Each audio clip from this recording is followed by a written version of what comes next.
That's the coolest name ever.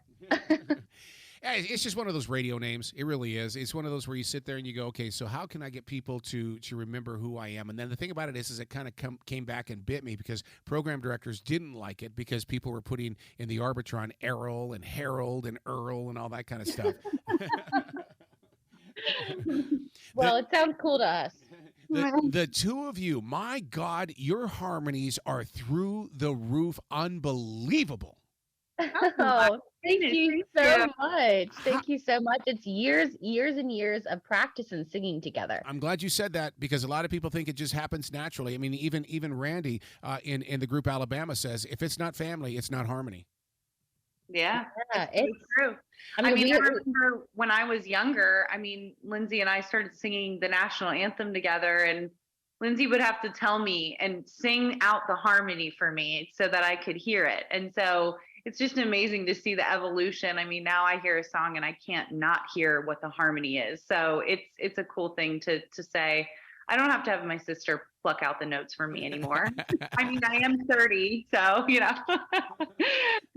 Do you ever listen to music in the way that where it's like I don't want to sing the lead part, I want to sing in the background because I mean it's one of those things where you start hearing things in a song that sometimes I think the engineer totally missed.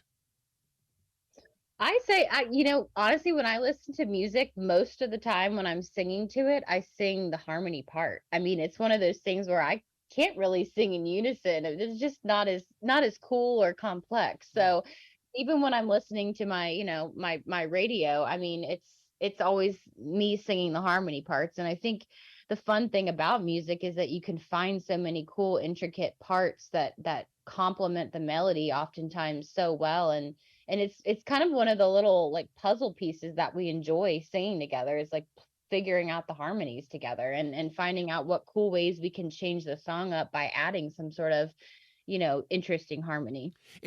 Music seems to be so complex, but yet it's so simple, and that's where I like to be is like in the middle, the corner of walk and don't walk.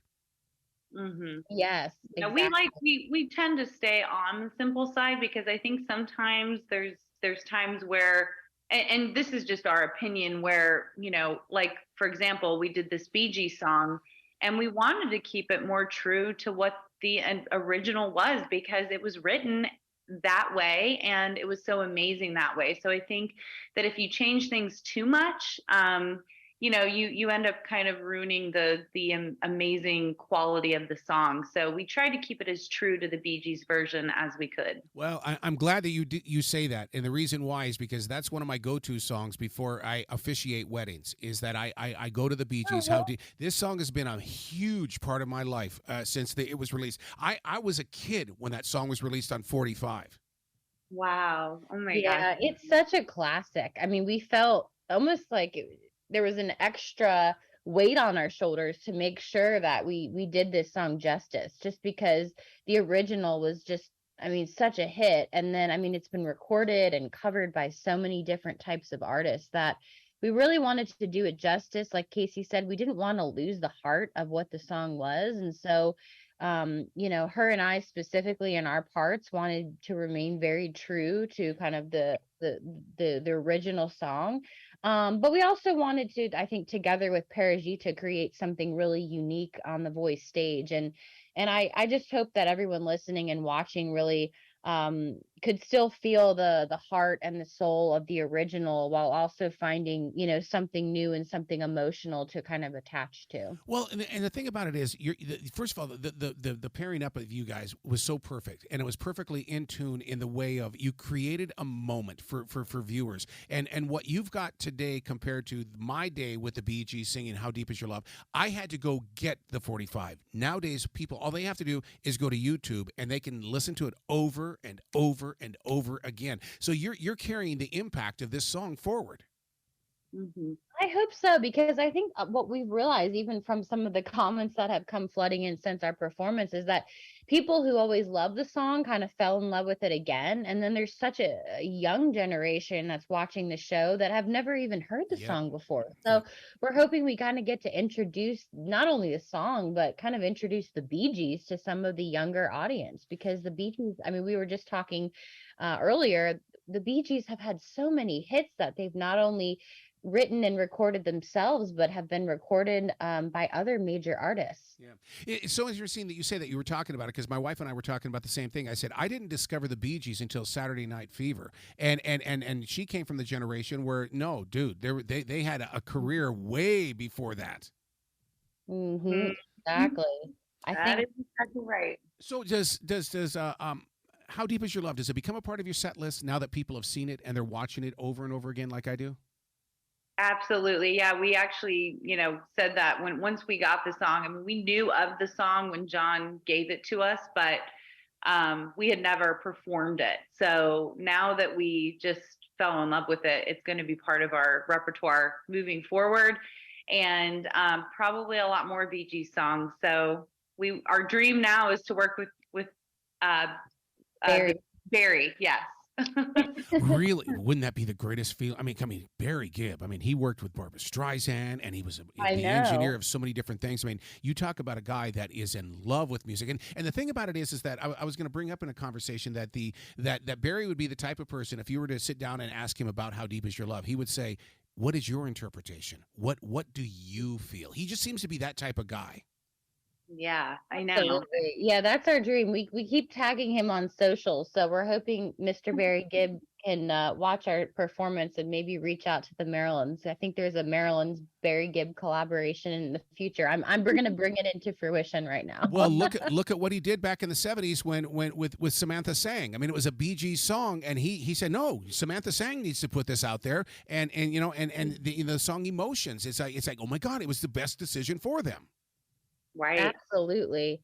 I know. One thing that I think this show does is it opens doors to not only exploring and finding new music, but to potentially have lots of collaborations. I mean, I think, even within the body of contestants that we're working with, I think there's a lot of, potential artist collaborations that will happen. And then we're obviously hoping that as we continue on the journey, we get more collaboration opportunities with, the coaches and maybe potential other artists and songwriters too. So here's my vision. I think that what you should do is take because of your Broadway music experience and stuff like that is that you say if the Bee Gees would have been women, this is the story, and you sing Bee Gees songs. That sounds Ooh, amazing. I love it. That. Yeah, I think we could do a total, album of just Bee Gees covers and make it the women version. Yeah, because I mean, you sit there and you think about all the Bee Gees songs. We hear it from the male point of view, but we have not heard it from the female's point of view of the lyrics of their songs because their songs are so connected to the soul. Oh, Mm. I know. Their songs are so emotional. And I think you're right when females sing their songs. I mean, even when, the three of us sang this one, I mean, we were each bringing in our own emotions to the song. I mean, we talked a lot in the process of performing, what the song meant to us. And I think between the three of us, I mean, we each had a bit of a different interpretation. And I think that's what's so cool about music in general is that anyone, 500 people can listen to the same song and find a different meaning and emotional connection. Hmm. Yeah, and that's why it's sometimes it's so difficult to talk with different musicians about because I do a thing, breaking down the lyrics of a song and stuff like that, and I'll ask them about different things, and they'll go, mm-hmm, and I'm going, no, seriously, what's the story? Mm-hmm, and it's because they don't want to break it. They want our interpretation and not their interpretation. Yeah, that's true. So true. And yeah, we related to it in so many different ways of, being sisters and getting through hard times together and just showing, how deep is your love just is a song that transcends with all different types of relationships and as sisters and we also related it to our family and our family Yeah. bond and just getting through the hard times. Especially these days. Oh my God, stay away from CNN and all that kind of stuff. There's enough out there to test you. Yeah. Now, Yeah. being there in Nashville, you have to be students every day. I mean, come on, you're right there in the center of Music City, USA.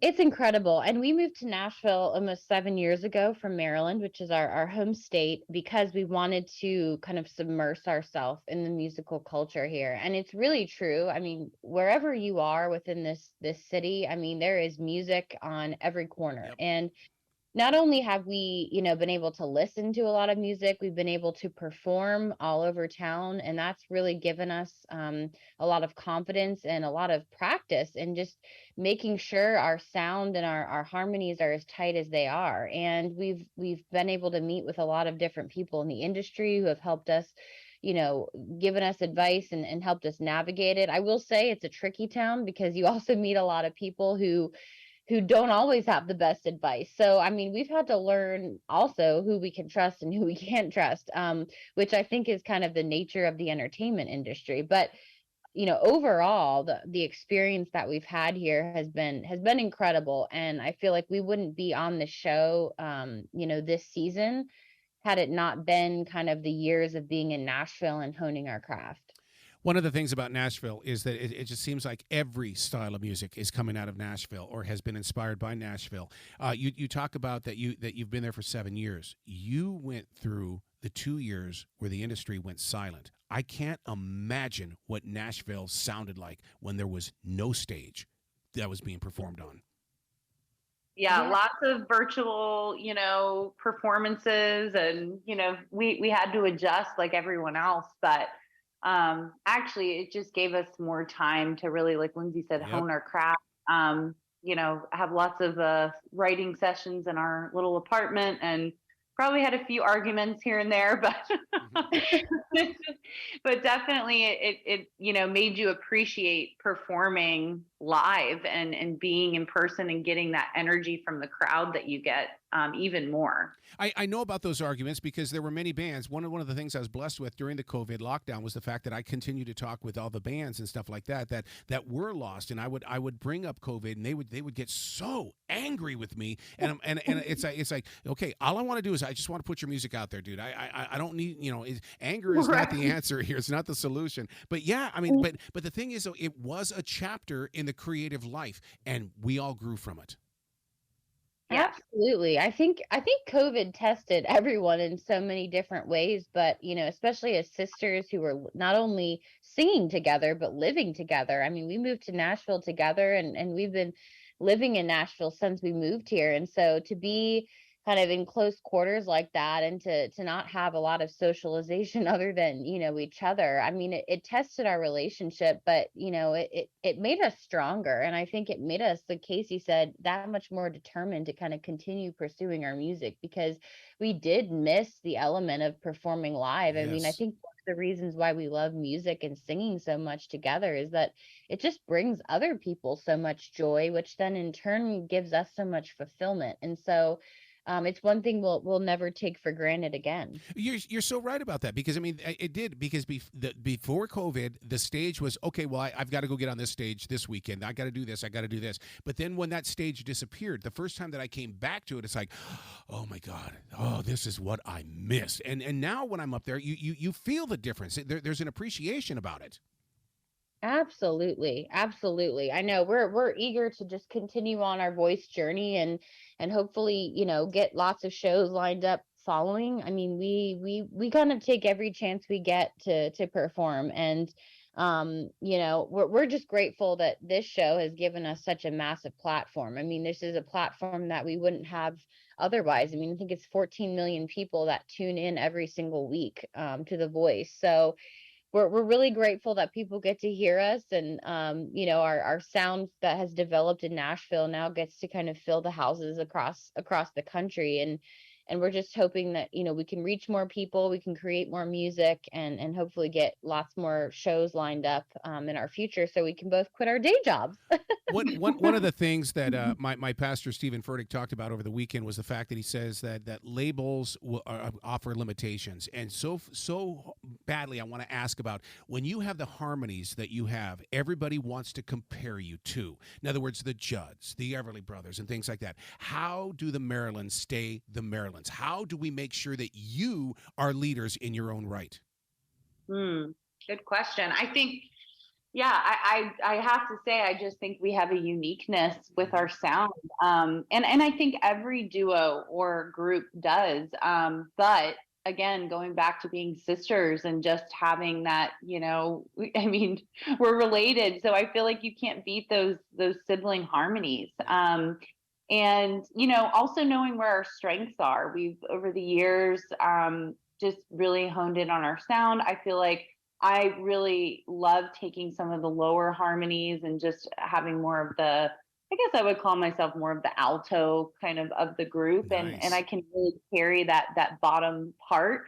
And then knowing that Lindsay can really belt those high notes and hit those high harmonies, I just think for us, we know who we are now. And if we were to walk into a room, we would not hesitate to tell people exactly what we feel comfortable with in our music. So Are you documenting any of this? Are you putting it down in journals? Because your story is going to be told eventually. I mean, it's where, in other words, someone's going to look back and say, aw, "This is the journey. This is where they were. This is how it happened." And the thing is that when you document it, you've got fact. Whereas, okay, yeah, yeah, instead of saying, "I remember it was this way," well, now we're rewriting the story.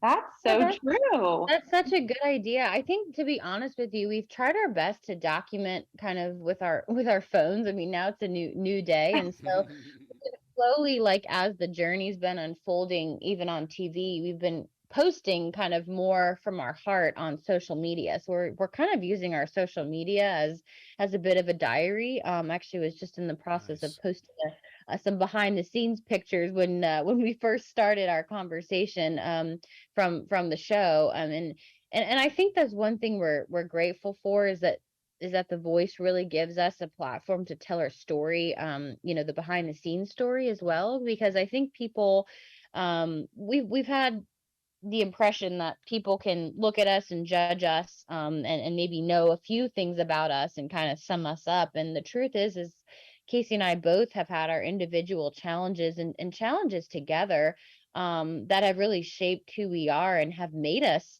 this confident and this capable of taking on an opportunity like this. I mean, it hasn't happened easily. We've worked hard kind of for everything we've been given. And I feel like the reason that we're here today is because we've never given up, even though we have had a lot of doors slammed in our faces or Hmm. disappointments along the way. And I think that's one thing we do hope people take away from what's shown on TV. And I think what we'll continue to show on our social media is that our journey has not been a straight one, and it's made us stronger and much more, capable to kind of take on what this is now opening up for us. Wow. Well, my sister Susan up in Billings, Montana says you guys are the clear-cut winners. So, and my sister is never right. I'm never Oh. wrong, never wrong, never wrong. So, I mean, Oh, I mean, when she found out that we were going to have a conversation, I mean, the jealousy, because I know what it's like to have a jealous sister. Oh, well, tell your sister we so appreciate her support. And hey, if there's a way we can reach out to her to say hello, we would love to do that. Excellent. Please come back to this show anytime in the future. The door is always going to be open for you. thank you so much, Era. We Thanks, really Arrow. do We really listen to us. appreciate your time. Yeah, your time. Be brilliant today, okay? Okay, Yes, you too. we Thank you. will. Bye.